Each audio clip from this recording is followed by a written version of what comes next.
a few days back, Apple dropped the MacBook Pro 2019. Now, the thing costs $4,500 which in Zambian kwacha is 54,000.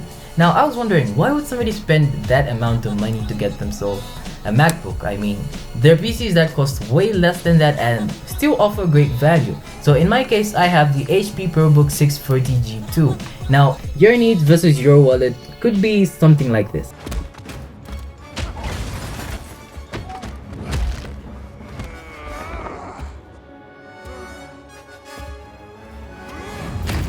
So, is that bad? Your wallet is getting crushed by your needs. Your needs keep piling up. So, does a $300 PC keep up? So, we'll look at the design, we'll look at the body, we'll look at the screen, we'll look at the battery, because if the battery is trash, then the laptop itself is trashy because it's a laptop. So, if it can't laptop, then it's not a lap. We'll look at the screen, we'll look at the battery, we'll look at the performance and software, and yeah, I'll give you my initial thoughts and compare it to these so-called flagship PCs of our time in 2019. So yeah, let's start with the design and body.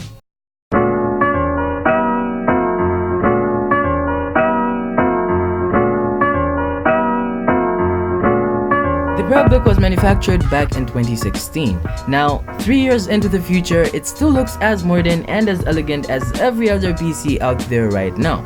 Now, I get why HP used plastic to build their laptop. We're talking about plastic on the top, plastic inside, and plastic on the base. So HP couldn't spend so much money on the design because it's a budget PC and we got them. They had to cut some expense. So this thing being plastic is not as durable. So a couple of hits to the ground could probably damage your laptop. So you have to handle this with extra care. Now that shouldn't put you off right away. This thing is extremely light. Coming in at just 1.73 kilograms, this thing wouldn't give you any form of back problems if you were to carry it in your bag for the entire day. That's one perk as a student. It's very light, so you could easily carry this to your lecture hall, to your hostel, etc, etc. This thing is very light. Now, I love how HP placed all the ports on one side of the PC. If you look to the left of the laptop, there's barely anything. We only have our DVD player. Now, on the right hand side, we have all our valuable ports, and at the back, we only have one port. Now, that just shows how much time HP spent thinking about the design. From time to time, when I'm using laptops, I find it quite inconveniencing trying to look for the USB port. Now, it's fun to see that they've put most of the important ports on one side, which saves you some time.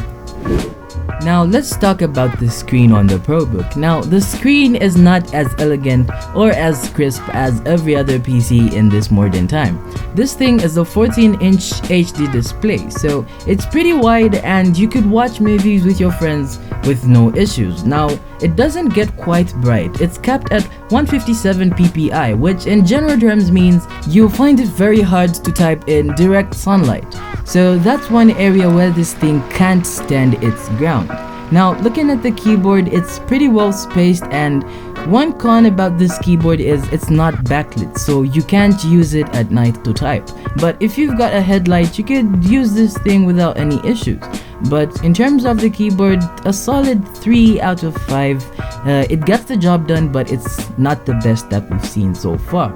Now looking at the speakers, this thing is great. They're pretty decent. It's a stereo speaker, so you won't notice any difference between this and a laptop made in this time. Of course, probably that one made in 2019 could be a bit louder, but it gets the job done.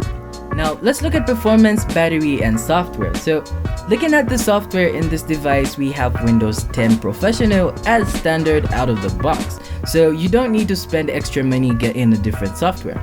Now, if you're coming from something like Mac OS or Linux, you have no difficulty getting used to Windows 10. So for software, it's pretty good. Now, looking at the battery and Windows 10, Windows 10 is pretty good at optimizing their battery. So for a good day of use, you could have close to 10 hours of use, and this is a 3-year-old laptop, so the battery is pretty good. Very good if anything. So on a good day, I've had close to 6 hours of using it for watching movies continuously, no breaks, and for gaming, this thing is not a gaming PC, and yeah, we'll talk about the performance in a little bit, but from the battery perspective, the battery for gaming is not as good. So let's talk about performance. Now, in terms of performance, we have a dual-core 6th gen Core i3 processor, which runs at 2.3 GHz. Now, this is not a gaming PC, it's a business laptop. Now, it being a business laptop means it's not meant for high performance, but it's built fast enough to get the job done. So you won't notice any lag as you're using this laptop. So in terms of storage, we have 500 gigabytes of storage, and in terms of RAM, we have 4 gigabytes, 6 gigabytes, 8 gigabytes, up to 16 gigabytes of RAM. So in terms of RAM, storage, and processor, it's pretty average. You could say 3 out of 5, but don't expect too much. It's $300 and it's 3 years old, so cut it some slack. In conclusion, you don't need to spend so much. This is the HP ProBook, and it was made in 2016, but it's still keeping up in 2019. I mean, it has a great battery, it has a nice design, and yes, it's not as durable as newer laptops, but do you need to spend $4,500? I mean, you could get a laptop for $500 and spend the rest on your family. So yeah, I hope this made you reason a bit and see that you don't always have to spend so much to get yourself a great laptop. And my name has been Mapesho, and before we end this video, I'd like to say a big thank you to each and every person that subscribed up to this point. I didn't think we'll make it past the 300 mark, and we're now at somewhere 500. So yeah, thank you so much to each and every person that's been subscribing. Again, if you haven't, if you love ice cream and coffee, hit the subscribe button and hit the bell icon, because if you don't hit that bell icon, then there's pretty much nothing that you've done. So till the next one, peace. They produce very good PCs at low prices, so which just shows that you don't need to spend that yep, it's that bad. And